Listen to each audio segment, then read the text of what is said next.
If you want to know all the things you need to have your best off-road triathlon race, then you are in the right place. Because in this video, I'm going to share with you all the things that I use that get me to the finish line fast and on the age group podium, most of the time.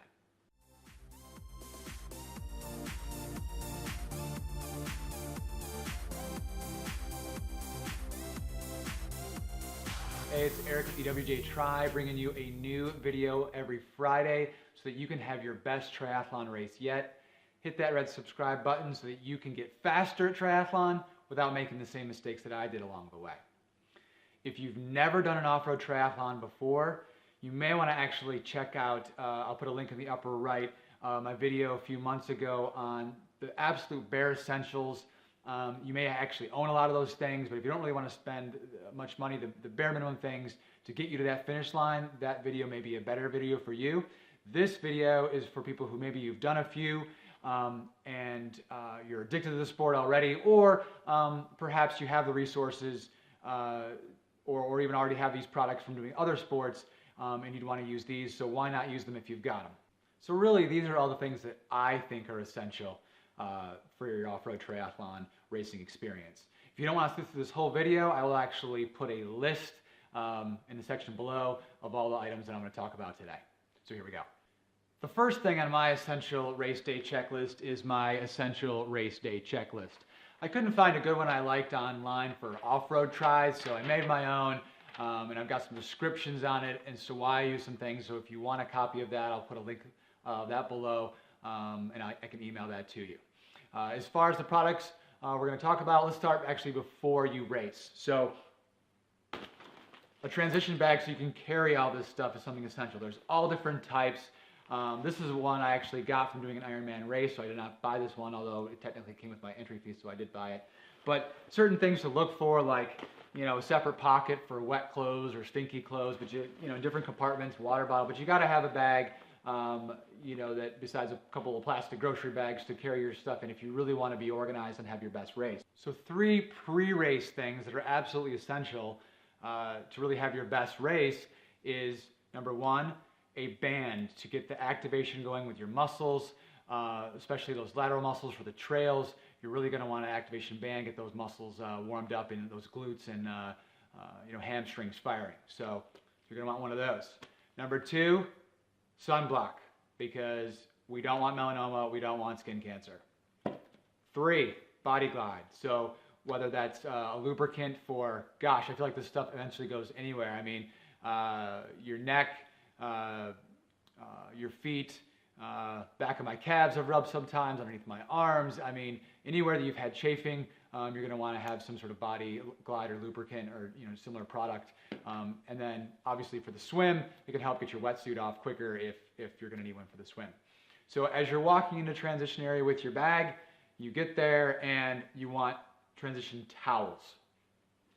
I did say plural. I prefer to have 2 smaller ones.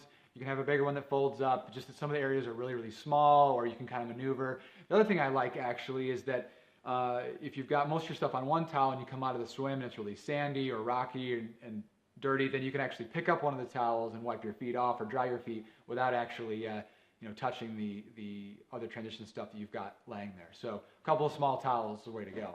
Now, if you're going to race fast, you need a fast racing kit. So something that's tight, breathable, you know, can swim in the water. You got the jersey as well as the shorts. Some people wear a 1-piece. I choose to wear the 2. The shorts have a slight pad for the bike, but nothing too cumbersome where you can't still run. Really finding that perfect tri-kit that's fast on the swim, bike, and the run. So once you got the top and bottom of your tri-kit on, you only need a couple of things for the swim. Swim cap. Now technically the race should always give you one, but I always bring an extra one just in case. Sometimes I've worn 2 if it's really cold, so swim cap obviously, but really for the actual race, goggles. I always bring one with a darker tint and a lighter tint, depending on last changes in race day sunshine or weather, but then also just having 2, even of the same exact goggle is nice, because if one breaks last second, you're not going to swim as fast as if you don't have goggles. The final thing for the swim is a wetsuit. Here I have a full sleeved wetsuit. You can also have them without the sleeves for a lot of races. They're easier to get off. They're not so tight typically. more arm mobility, but not quite as buoyant. If the water's too warm for a wetsuit, then you have a speed suit, or if you have that fast tri kit, that may be all you need if the water's warm enough for that kind of swim. Okay, onto the bike. Let's pick up some speed here. So bike, not pictured, but you do need a mountain bike. So it doesn't have to be a full suspension bike. It could be a hardtail where there's just the front suspension. Either way, we should have a whole other video on arguing the difference between those. I think they're both really beneficial depending on what kind of rider you are, what kind of the terrain is. So mountain bike, you've got that. Okay, move on. So bike pump, a spare tube kit. So in here I have a spare tube. I have CO2 cartridges. I have a little nozzle to release that CO2 onto the tire, and then I've got a couple of tire levers. So this will go on your bike. Bike shoes. Now these shoes actually clip in. There's lots of great riders that ride on flat pedals. Either way, to be as fast as possible, you want a different pair of shoes for the bike and the run. So here's your bike shoes. Socks, if you want to wear them. I actually don't wear socks on the bike, so instead of putting socks in my shoes in transition, I've got baby powder or some talcum powder. Absorbs that wetness, helps get the shoe on a little quicker as well. Also on the bike, gloves. Never wear gloves on the road bike, never ride a mountain bike without gloves. So not only do you have better grip, if your hands are sweaty and maneuvering around a lot, twisting the handlebars and such, that you would a lot more than compared to the road. But if you do happen to fall, which is more likely in the trails, you're not going to cut up your hands, or hopefully not as bad as if you're wearing gloves. You got a water bottle for your nutrition. If you don't want to use a water bottle, or if you want more than that, or you feel more comfortable, you can use a pack. I've worn this pack several times in training. I've never done a race long enough where I wanted to actually have the hydration bladder, but some people that's more comfortable. It doesn't take that long to throw it on in transition, and everything's right there. It's a lot easier to drink from that. There's been several parts of courses where I've been unable to drink because I don't want to take both hands off the handlebars to grab my bottle. But I do use the bottles for the race compared to the pack. If you have the pack, you can also put your spare kit that I just showed you in there as opposed to your seat post. Also for the bike, you're definitely going to want sunglasses. Between the sunshine, tree branches, whatever else flowing into your eye, you got the sunglasses. I even have some clear lenses in these. You can swap out if you need to, but definitely a pair of glasses goes a long way for both the bike and the run. And then finally a helmet, and something that a little more for mountain biking, something a little bit more coverage. You don't need as much aerodynamics on the trails, but you still want something light. Okay, sprint to the finish. We only got a couple of things for the run. So as you come into transition, a pair of trail shoes. Depending on the course, you could have like a lighter weight racing flat, but some lightweight trail runners get you a lot more grip, as well as some speed laces on there, which are probably even more important than having the actual trail shoes. You come in, you slide those on really quickly, and they fit nicely with the elastic, and the shoe doesn't slip at all. Socks if you need them. Again, I actually don't wear socks on the run either, so it's more of that baby powder or talcum powder.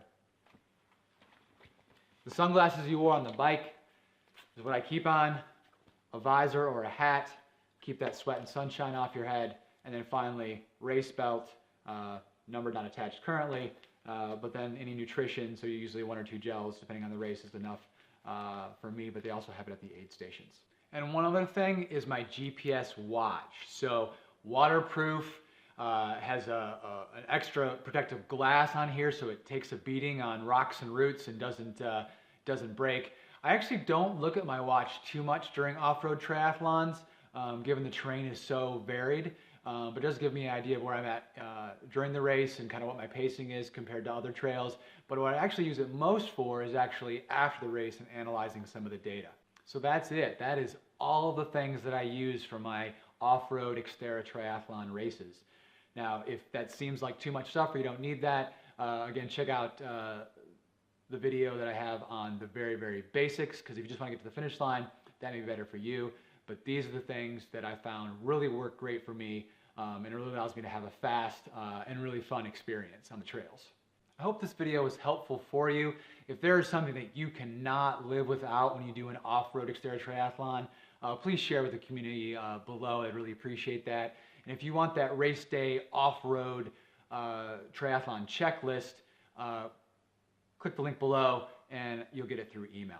Look for next week's video on how to set all this stuff up in an organized way in transition. And until then, I will see you on the trails. Hey guys, Eric with Hey, it's Eric with EW.